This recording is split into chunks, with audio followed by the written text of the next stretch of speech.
All right. Welcome everyone to Top Stock of the Week for August 14th.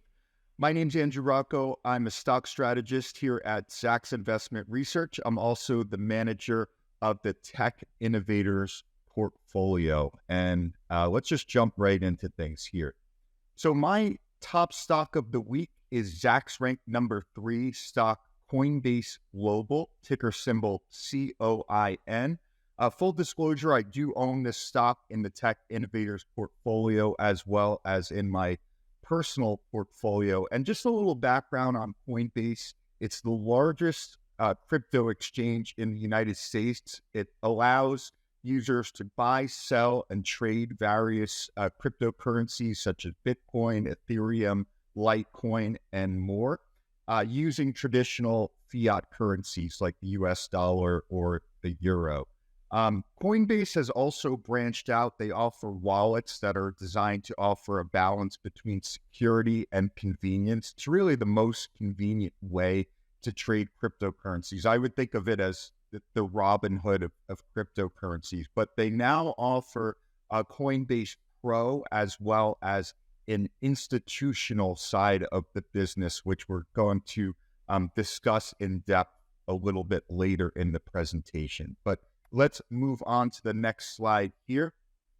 So what I like to think about Coinbase is everything but the kitchen sink is an expression that became popular during World War II. Basically, it was when you threw everything at the enemy and it still didn't work out. And really, that's what's happening with Coinbase.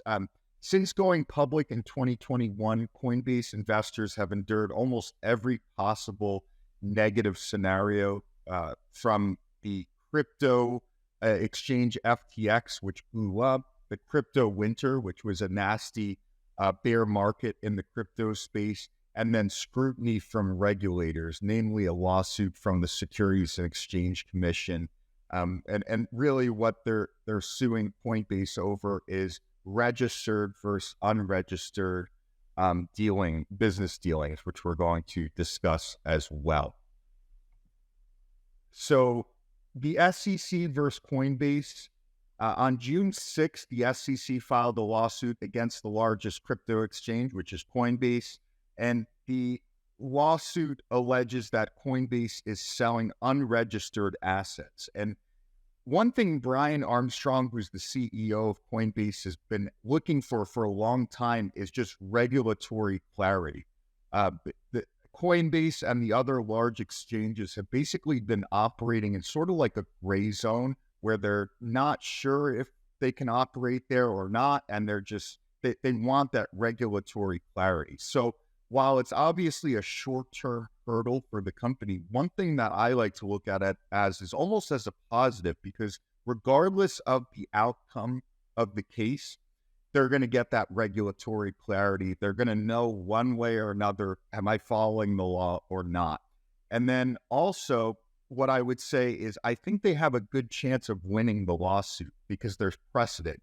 The SEC versus Ripple, which is an altcoin, they've been tangled up with the SEC for years in a court case. That case just got thrown out. And basically what the judge said is they were following the rules based on what someone from the SEC said years ago. So they were relying on previous comments of an SEC director to support its case. So I think that's definitely a bullish sign for this case. We never know how a case is going to end up, but I would say that the odds are, based on this Ripple case, that Coinbase has a good shot of getting this case thrown out or possibly winning the case. But obviously that will have a big impact on the stock in one direction or another.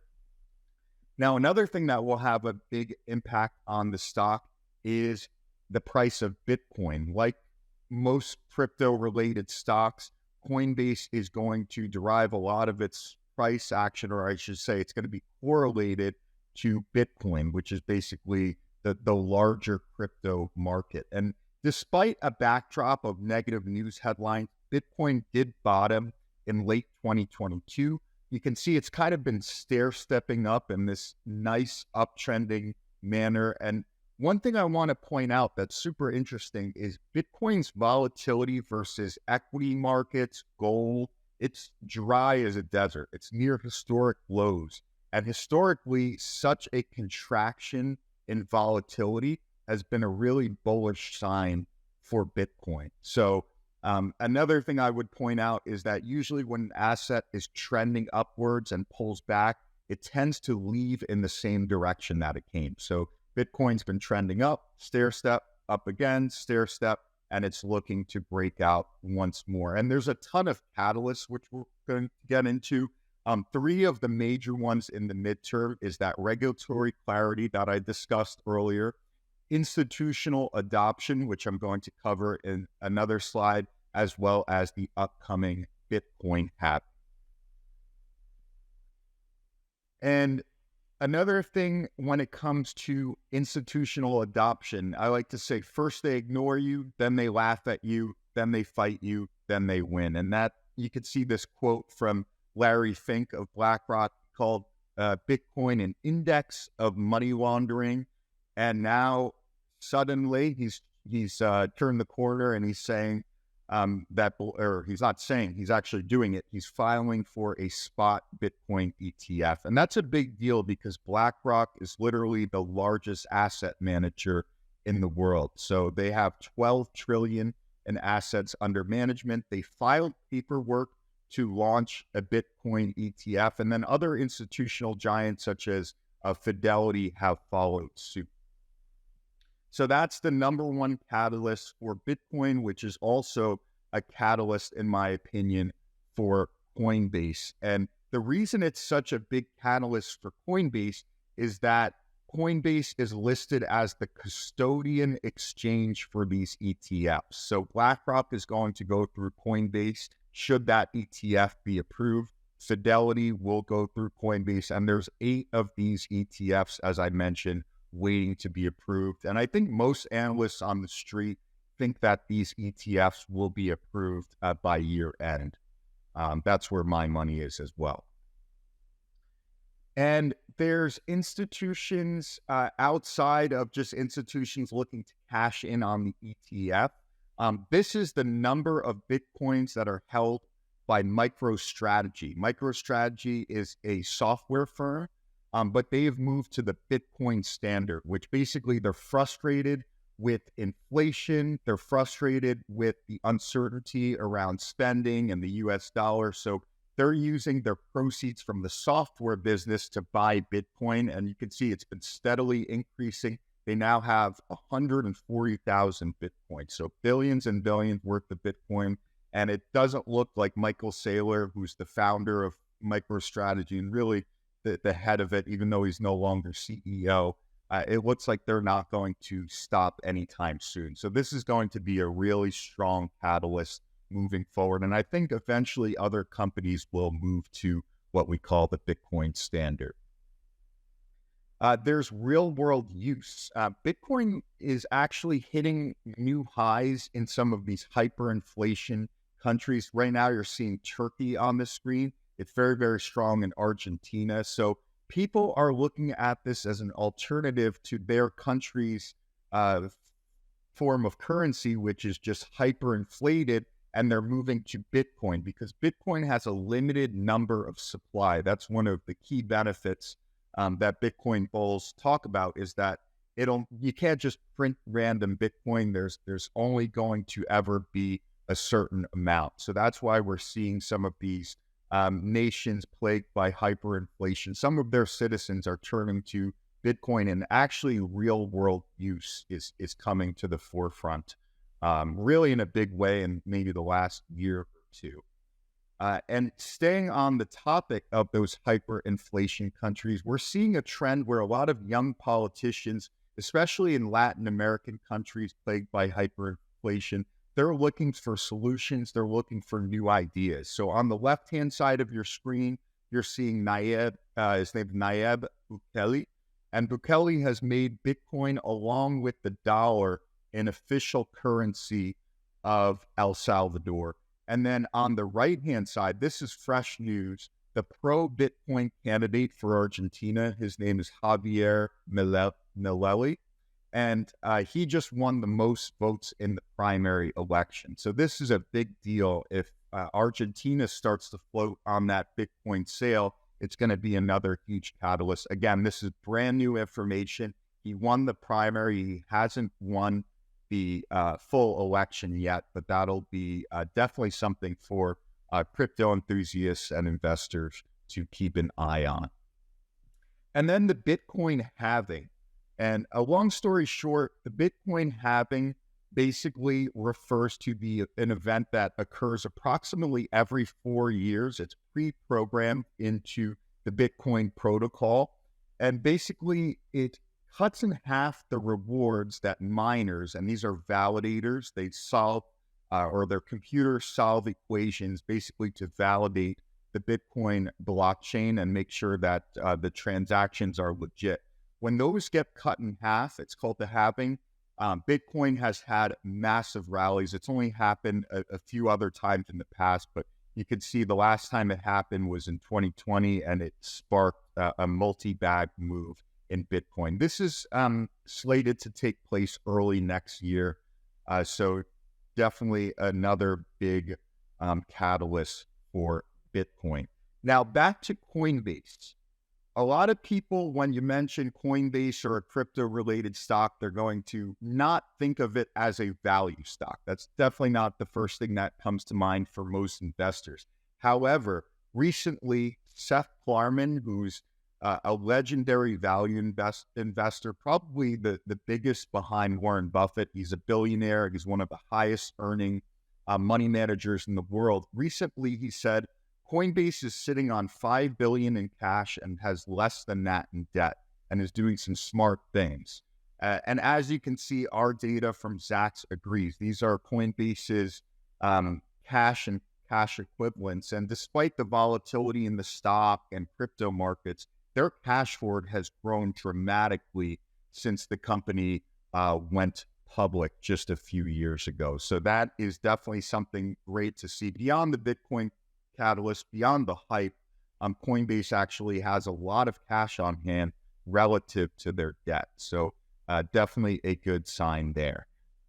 And finally, we'll end out with the technicals. You can see I marked up this chart quite a bit because the chart is really one of the most bullish, in my opinion, in the market. You could see the stock broke out from this large multi-month base. And within that base is when the SEC sued Coinbase. And it really just shook off that, it gapped down, it shook off those sellers and rallied right back up and broke out on massive volume. You can see the big green volume bars at the bottom. That's indicative of institutional demand, in my opinion. You can see the nice orderly pullback that it has to the confluence zone. A confluence zone includes the previous breakout zone as well as the 50-day moving average. And then within that pullback, we're seeing a dry up in selling, a dry up in volume.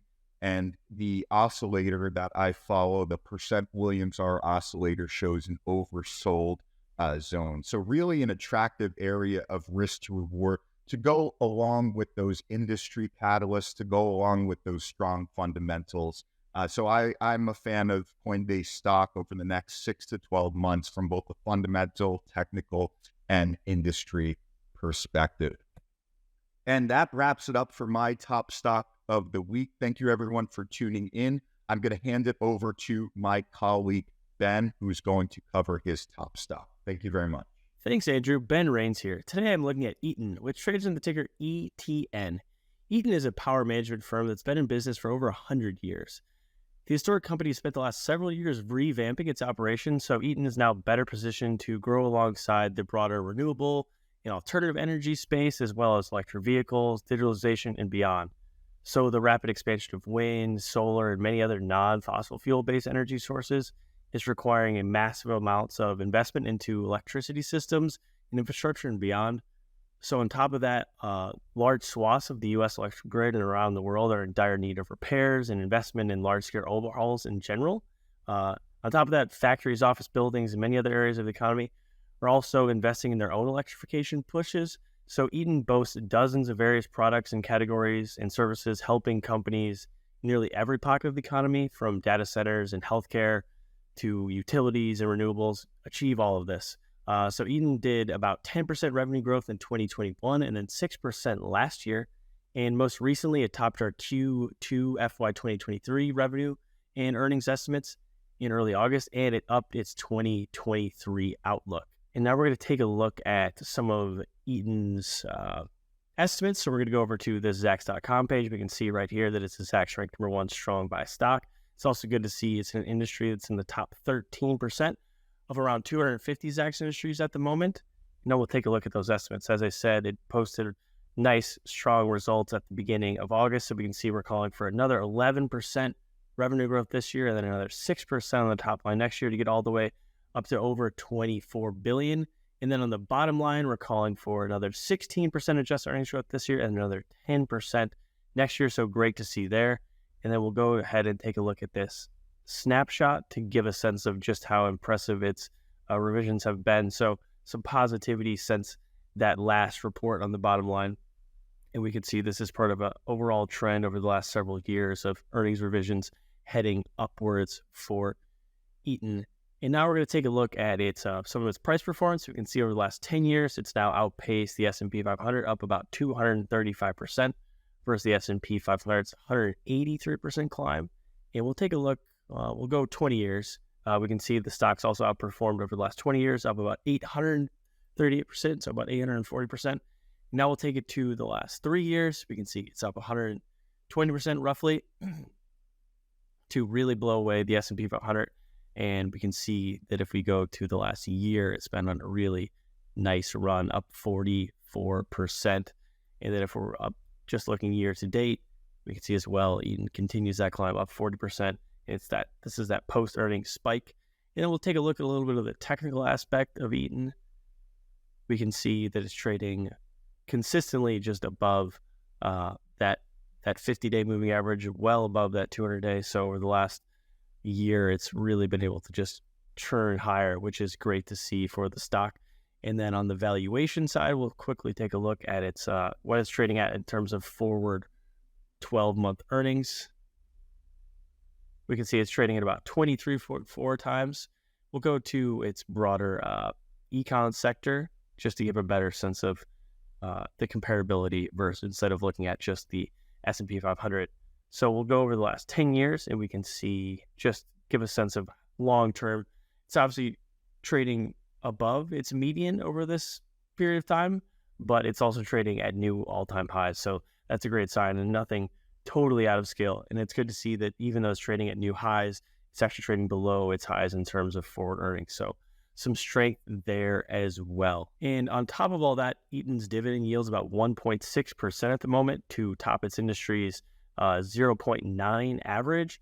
And we should note that its backlog hit record levels last quarter, and its CEO, Craig Arnold, said that the company remains, quote, well-positioned to capitalize on the reindustrialization of North America and Europe, as well as secular growth drivers of electrification, energy transition, and digitalization. So Eaton, certainly a stock worth considering at the moment. And that does it for me in this episode of Top Stock Picks.